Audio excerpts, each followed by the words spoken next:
Hello dear friends! Welcome back to my channel. Today is just gonna be a nice little vlog day where I plan to do kind of just the fall things in life. I don't know if that even makes any sense, but it is officially October and that means that the weather's slightly cooling down.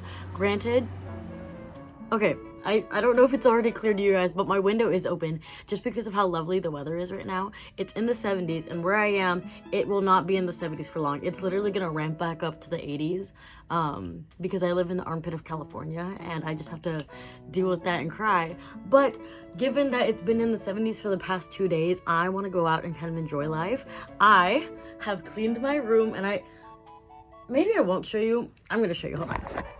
I've clean my room, ignoring all the other messes on the floor and stuff. My room is pretty stinking clean, and I'm really proud of my 2:32 p.m. 23.9 degrees Celsius. Sorry. I'm really happy and I'm really proud with myself.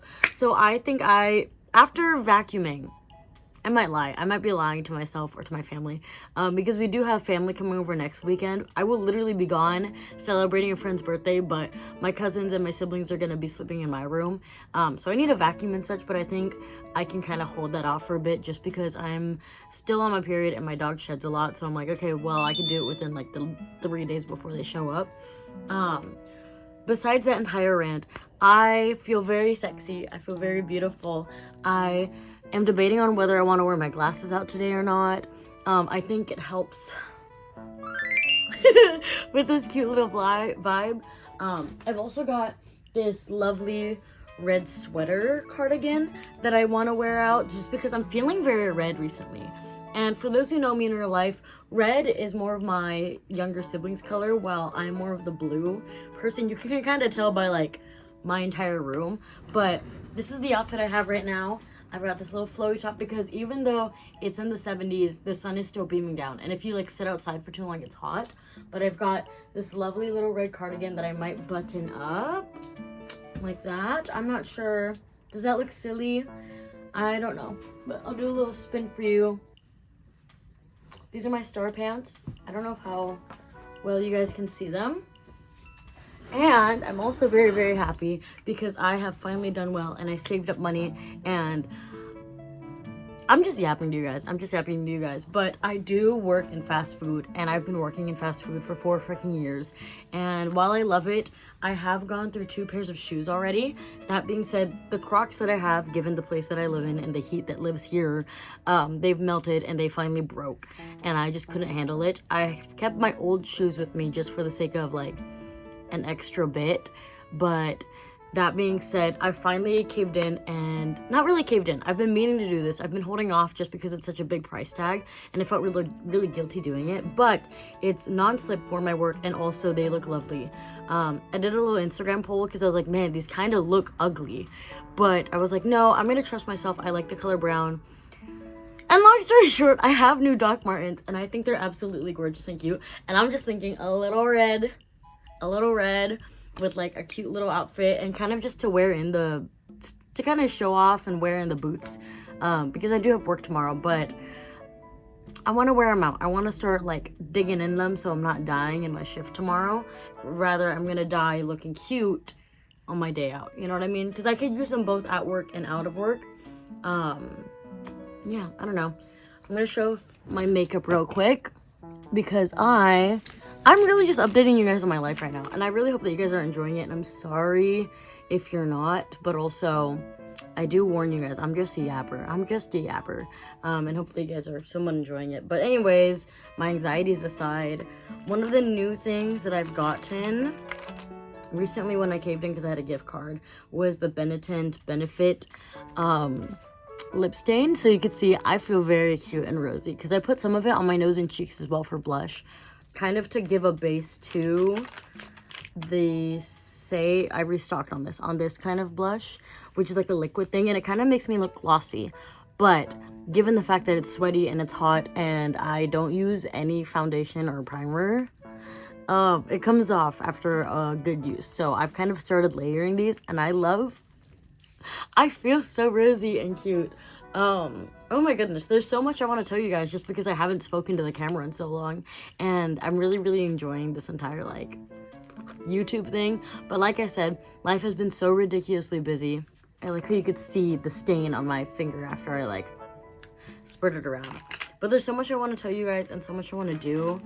But I don't know. I don't know how much I should constrain myself just because this is my channel. And if the people enjoy watching it, then they do. And if they don't, then they don't. And for whoever has stayed for a chatty vlog, I appreciate you and I love you. And I think I have more to say. I feel the need just kind of to celebrate the entirety of fall. Where did I put it? I've lost it. It's over here. Okay, I'm back and I've decided to kind of talk to you guys about my Louis Carmen real quick. Not really the Louis Carmen, but what's inside it, and I'm going to take it out right now, is my reading journal. I think I'm going to do a proper video updating you guys on all of the books that I've read and my fall TBR. I'm lying to you. I'm going to do it right now. But I think I'm going to do a recap in another video, just because that is going to consist of me more reviewing all the books. But for now, I want to show you guys all of the books that I've read so far within the past. I will say fall. I think I'm going to say fall, just because this journal starts off when I first got the Louis Carmen in Paris, and that was back in late July and August. And so far, within that time, I have read Perfume, The Story of a Murder by Patrick Siskind, Turtles All the Way Down by John Green, All Because of You by Lisa Levick, Batman the White Knight by Sean Murphy and Matt Hollingsworth, The Cost of Living by Deborah Levy, Calabasas by R.F. Kuang, The First Witch of Boston by Andrea Catalano, and that is my current read right now that I'm listening to audiobook wise. And along with, you can see right there, that line right there, that is all Freeman. That is all Freeman, A Hero's Journey, which is on Netflix if you guys want to watch it. But I am absolutely obsessed with it. I love it. It's officially my favorite anime.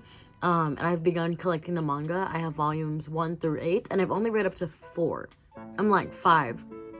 I believe 7 and 8 is where it kind of deviates, or not deviates, but it's a continuation of what the animation or the anime, sorry, that was weird, the anime hasn't caught up on yet. So I think I'm reading into season 2, which I'm really happy about. But I haven't been writing down all of the mangas I'm reading just because, well, I'm lying to you. I don't know. It's not on my Goodreads, partially because Goodreads kind of doesn't show all of the mangas. And as a second to that, I also have, they'll let them pass by. I also have Batman Curse of the White Knight, which is the sequel to The White Knight, that I still need to read. And I think, I don't know, this might take about an hour or two for me to read. And I believe I also have 2 more hours left in The First Witch of Boston, which again I'm listening through audiobook. It's doing great. But this is kind of just an update on my reading journal right now, because I found myself kind of doing the books. I have books that are on my TBR or DNFs, not really DNFs, but kind of pauses, because as you can see, these are my low star ratings for everything right now. But I have 2 books up here, which is The Handmaid's Tale and The Book Thief, and that is simply because I attempted to read them and then I didn't. And I ended up reading 5 other books instead of finishing The Handmaid's Tale. And that's a conversation for a longer video. But I did just want to update. Let me calm down. I did just want to kind of update you guys on that because I'm having a grand time with my reading journal. It's helping me to kind of take in what I read a bit more, even with the comic books and stuff. And that isn't to say that obviously comics and mangas aren't as deep as classical literature. I think that they all hold certain things that are important to them and that make them so so inspiring, so endearing, so great to read. But it is great. Obviously, reviewing manga and comics versus classic literature or any long novel is going to be completely different in terms of what you're kind of looking at to rate. But I don't have anything more than that. I really don't. Anyways, I've decided that I want to go and walk around the park, kind of enjoy the lovely weather and get away from the car noises that are outside my home. And maybe I'll go to Barnes & Noble's actually, because I do still have I think just one bit of sociology work that I need to work on, and also I would like to just kind of hone in my studying. So we'll see. We will see where the day takes me, because I have decided to celebrate myself and enjoy my life. So let's go.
I need to read the first one.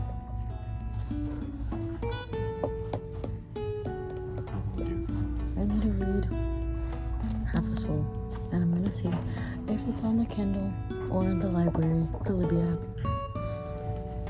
Because for the past 2 weeks, they've only had the second one. And I don't want to do the research to see whether it's a standalone book or not. Because I'm lazy. Would you like to show off your outfit? I'm really in the mood to read a lot of fantasy right now.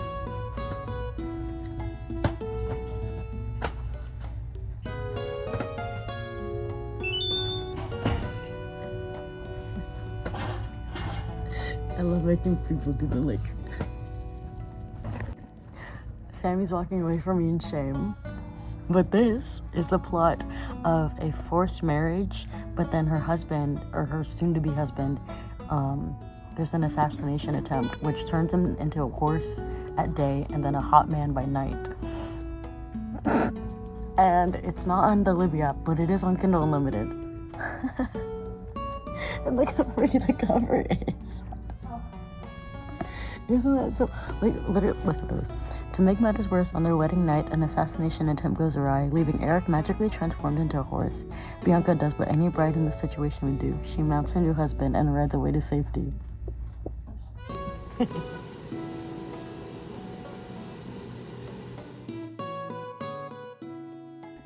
Hello, dear friends! It has been a few days since I last filmed. In fact, I'm actually editing the video right now, and I realized that I never actually gave you guys an outro, nor did I ever talk about The First Witch of Boston, which is the book that I was listening to via audiobook, and I actually finished while I was at the park, and it was a grand book. Rating-wise, it's really close to 5 stars to me, but that's because I don't really have any more knowledge on the entire, the 1800s and the witch era, where so many innocent women were murdered because of their brilliantness. So I will say I'm giving this a 4.5, just because there was a little twinge of the book that I a little quips with it that I wasn't aware of. But again, this is all just my experience. I do think it was a grand book, and I'm going to talk to you about it right now. I have my journal with me right now, actually. I will say right now, though, when it comes to reading the book, I read it through the Kindle on my phone and on my iPad, and I think I only read for a good 50 to 100 pages while listening to the audiobook.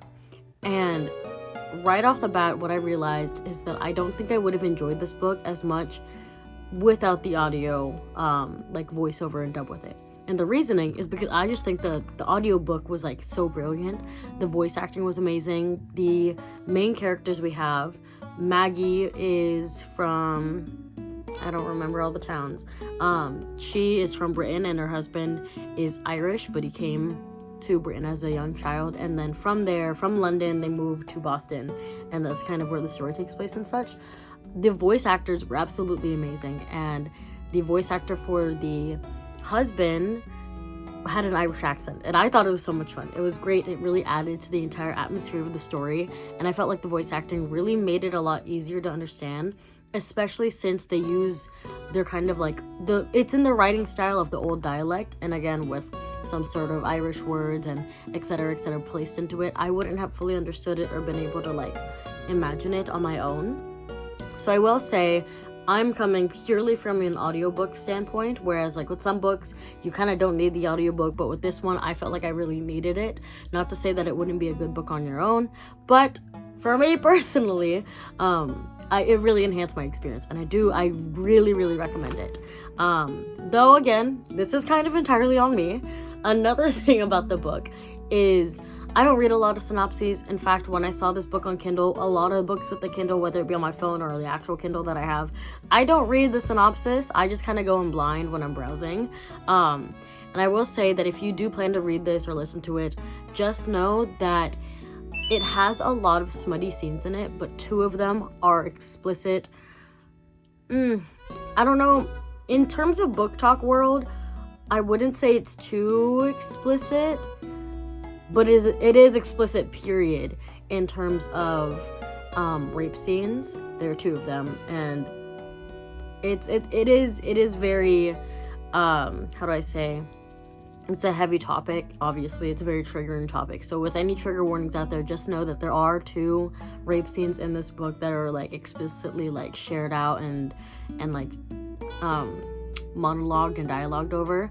So just be wary of that if you do end up reading this. They caught me totally by surprise, but they do fit. They fit within the story, and I don't think that they are unnecessary. I think it did fit with the plot, so nothing against that. Just know that if you do plan to read this, there are some trigger warnings in that. That being said, with all of the things ahead of us, The First Witch of Boston was an absolutely brilliant book. I loved it a lot. It really hurt my heart.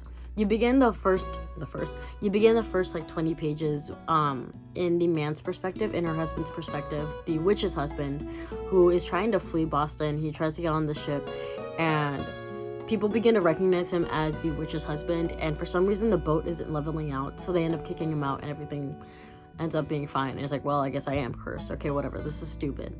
And he ends up returning to 2 of their friends, like his wife and him, who had made friends in Boston, and the 2 friends, and they're kind of comforting him, and they're like, hey, maybe you just need to let go. Do you have any possessions of her that you still hold on to? Maybe you just gotta, get rid of it. And he's like, I can't do that, but he still had her wedding dress, and he finds her diary in it, and that is where you kind of begin. You already know how it ended, obviously. You already know that she's been hung, she's already been murdered, and now you're kind of following the husband's perspective of retelling the story of their entire life in Boston through her diary entries, along with his narration, until a certain point of the book where it just becomes her experiences as she's being tried for witchery and such. Again, I don't have a lot of prior knowledge to the Salem witch trials or all of the like witchy things that happened here in America, where thousands, I don't know if it's thousands, I could be entirely wrong, but where so many women were wrongfully tried, and they were, murdered under the pretenses of being witches, when in reality they were just outspoken women. They dabbled as apothecaries, all that stuff. And then a brilliant quote that I don't have entirely saved, but it goes along the lines of this, where when people don't understand something, they fear it rather than trying to get to know it or understand it, and if there's no explanation, blah blah blah blah blah. But that is basically the entirety of the book. It was a really heartfelt, it's a mixture between the love story of these 2 main characters, the husband and wife, Maggie and what's his name, Maggie and Thomas, and how much they truly love each other, along with just kind of being this sort of minority group of an outspoken woman who, they've come from London, and he's an Irishman, with these very pious people of Boston. And it really highlights all of the issues of back then, between how Christianity truly demonized and was weaponized to hurt so many innocent women for not thinking the same way. Again, if you were not Anglo-Saxon, I think it was Puritan, I could be wrong, or evangelican within the colonies. No matter what, we need to remember that all white people were not white despite their skin colors. You know, obviously they're the Irish versus the British and the Dutch, etc., and kind of the safety within that. Along with that, the entire story, it was so brilliant, but it was so upsetting to read through just because it is back after back Maggie being this totally brilliant woman who speaks clearly and plainly. She speaks her mind and she doesn't back down. She calls out everyone's hypocrisies within the town, and they just demonize her for it. And it really is a beautiful book on the strength of womanhood and kind of knowing who you are, but also understanding the fear that brings to men and to a lot of the Puritans at that time. And overall, it was a lovely, heart-wrenching story of love between the two characters, of the dangers of kind of being an empathetic, open-minded person, a woman at that time, and kind of just the injustices that did happen. I do believe that this story was based off of true people, not entirely, obviously a lot of this is fiction. The narration could not have been documented the way it is in this book, but I do believe that this story is based off of the actual first witch of Boston, or taken inspiration from a lot of those witches. And one of the issues that I did kind of have, but again, I haven't done any research, but in my mind, I kind of connected the dots, is within the story, there is Widow Hallett, who is this very young, spunky, sly, cunning, kind of foxy of a woman who clearly isn't really mourning her grandpa-age husband who passed recently, and she fancies Thomas, and she's really into him, and she really, really wants him, and she wants him to leave his wife and everything. And it really demonizes her character because obviously she's doing all these things. She's the one who starts all the rumors and such like that to kind of get Maggie out of the picture so she can have Thomas. And while that makes for a brilliant story, I don't know. My opinions on it, I've written it down. I've kind of meditated over it on just how do we feel about demonizing other women in the sake of telling the story of another woman, if that makes sense. Because clearly Widow Hallett, she's a little, to speak plainly, she's a little bitch in the story. She's horrible. She causes all this drama, and she's a big reason as to why things turn out the way they are. But in reality, and I'm not saying that these type of people or women aren't prevalent issues in society, you know, like women fighting other women and putting them down, but I don't know how accurate that might have been to the real story, whether Widow Hallett was a real person or not. That's just kind of a thing. I didn't do enough research on it to really say anything super this author didn't, blah, blah, blah, blah, blah. But I thought it was a lot of fun. I thought it was upsetting, and it made me kind of totally reflect on the privileges we have nowadays as women here in this country. Granted, a lot of these issues are coming back, but the fact that we're able to speak so plainly and to kind of protest and call out hypocrisies with kind of a safety of not being deemed as a literal witch through purely Christian eyes, you know what I mean? Anyways, overall, it was a wonderful book, and I do recommend it. I do recommend you guys read it. It is not a fun, witchy story for the holiday season, the Halloween season and such, but it is a very inspiring one. It is, it's just a great book. I think it was a great book, and I do recommend it.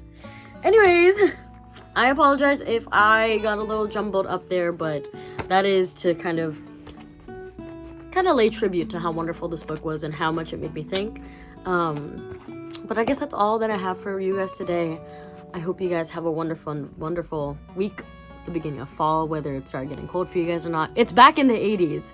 It's back in the 80s where I am, but it's gonna get colder, and I hope the same for all of you. Okay. Love you. Bye.